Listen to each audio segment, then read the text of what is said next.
আমি এই মুহূর্তে কথা বলবো সরাসরি আমাদের আরেক প্রতিনিধি সন্দীপ সরকার আমাদের সঙ্গে রয়েছেন। এক তো হচ্ছে চিকিৎসক সংগঠনের যে কর্মসূচির ঘোষণা করা হয়েছিল তার অনুমতি পুলিশের তরফে দেওয়া হলো না, এবং পাশাপাশি এটাও সন্দীপ তোমার ক্যামেরায় দেখতে চাইবো নিরাপত্তার চাদরে মুড়ে ফেলা হয়েছে গোটা শিয়ালদা আদালত চত্বর। কি ছবি?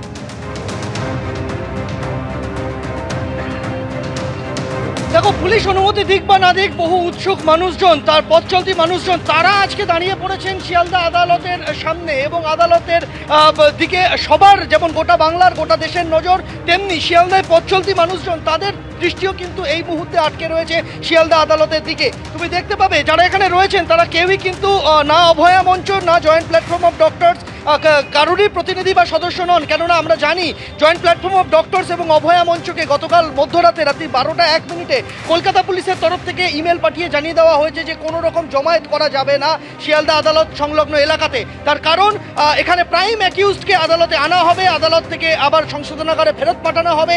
সেখানে এ ধরনের জমায়েত এখানে শান্তি বিঘ্নিত করতে পারে, যেটা আইন শৃঙ্খলাজনিত সমস্যা তৈরি করতে পারে। যারা উৎসুক মানুষজন এখানে রয়েছেন তাদের সাথে কথা বলে নেবো। আপনারা আজকে এখানে আদালত চত্বরের বাইরে, একটু সামনে আসবেন, আদালত চত্বরের বাইরে দাঁড়িয়ে আছেন কিসের অপেক্ষা?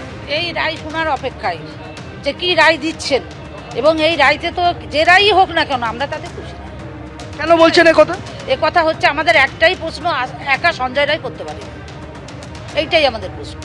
আরও যারা আসামি আছে তাদের খুঁজে বার করা দরকার, যাতে পুনরায় সুবিচার হলে আর একবার কেউ করতে গেলে সে ভাবে যে পুলিশ ইচ্ছা করলে সব পারে খুঁজে বার করতে, বা সরকার পারে খুঁজে বার করতে। আজকে একটা অন্যায় করব, একদিন না একদিন ধরা পড়ব। এই জন্যই আমাদের খুশি না আমরা, যে পুরো আসামি সমস্ত যদি ধরা পড়তো তাহলে আমরা খুশি হতাম, যে সাজাই হোক না কেন, যাবজ্জীবন হোক। মানুষকে মেরে ফেললে যে তার সাজা হয়ে গেলে তার কিন্তু সাজা হবে না, বাঁচিয়ে রেখে সারা জীবন সাজা দিলেও সেটা সাজা, যে আমার অপকর্মের ফল আমি ভোগ করছি। আপনারা আজকে এখানে জড়ো হয়েছেন কিসের অপেক্ষায় আছে? আজকে সঞ্জয় রায়ের সাজা ঘোষণা হওয়ার কথা আছে, কিন্তু আমি মনে করি সঞ্জয় রায়ের সাজা ঘোষণা হওয়ার আগে তাকে কিছু বলতে দেওয়া দরকার, মানে তাকে বলতে দেওয়া হোক। কেন তার উপরে যেই সব মাথারা আছে, যদি তাদের কোনো কিছু পুলু বেরোয়, কিন্তু বেরাবে, তার উপরে মাথা আছে, কিন্তু আজকে তাকে কিছু বলতে দেওয়া হচ্ছে না, সাজা ঘোষণা করে দেওয়া হচ্ছে। এতে কী হবে, মানে বড় মাথাদেরকে আড়াল করার চেষ্টা করা হচ্ছে, এবং এই কেস, মানে এই যে কেসটাকে একটু লঘু করে দেখা হচ্ছে। আপনারা কিসের অপেক্ষায় দাঁড়িয়ে আছেন কোর্টের সামনে? আমরা ঘোষণা হিসেবে দাঁড়িয়ে আছি, কিন্তু কথাটা হচ্ছে যে একা তো সঞ্জয় রায় একা তো এই কাজটা করতে পারে না, একা করতে পারে না, তার একটা চক্র আছে। সেই চক্রটা যাতে সঞ্জয় রায় যখন বলছে আমি কিছু বলবো, তাকে বলতে দেওয়ার সুযোগ দেওয়া হোক। অর্থাৎ একেবারে এটা পরিষ্কার যে প্রচুর উৎসাহী মানুষ তারাও কিন্তু শিয়ালদা আদালত চত্বরের সামনে তারাও ভিড় করছেন আজকে সাজা কি হবে সেইটা শোনার জন্য।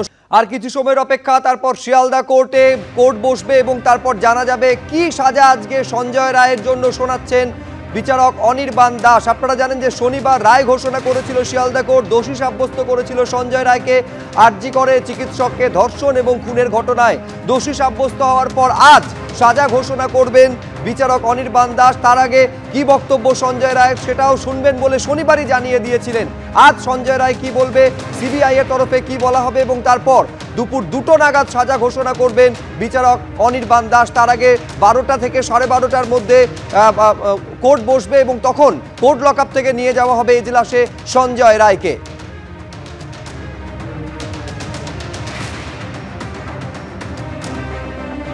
এরই পাশাপাশি আপনারা জানেন যে একেবারে চিকিৎসক সংগঠনের তরফে West Bengal junior doctors front থেকে শুরু করে অভয়া মঞ্চের তরফে শুধুমাত্র সঞ্জয় রায় নয়, পাশাপাশি সমস্ত অপরাধীর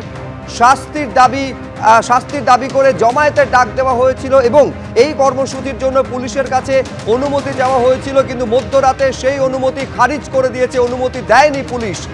শিয়ালদা কোর্ট চত্বরে এই জমায়েতে ডাক দেওয়া হয়েছিল, কিন্তু সেই অনুমতি পুলিশের তরফে মেলেনি। এই কথা বলে যে সঞ্জয় রায়কে আজকে সাজা ঘোষণা করবে শিয়ালদা কোর্ট, অত্যন্ত সংবেদনশীল মামলা, আইন শৃঙ্খলাজনিত সমস্যা হতে পারে, ফলে সেই অনুমতি দেওয়া হচ্ছে না।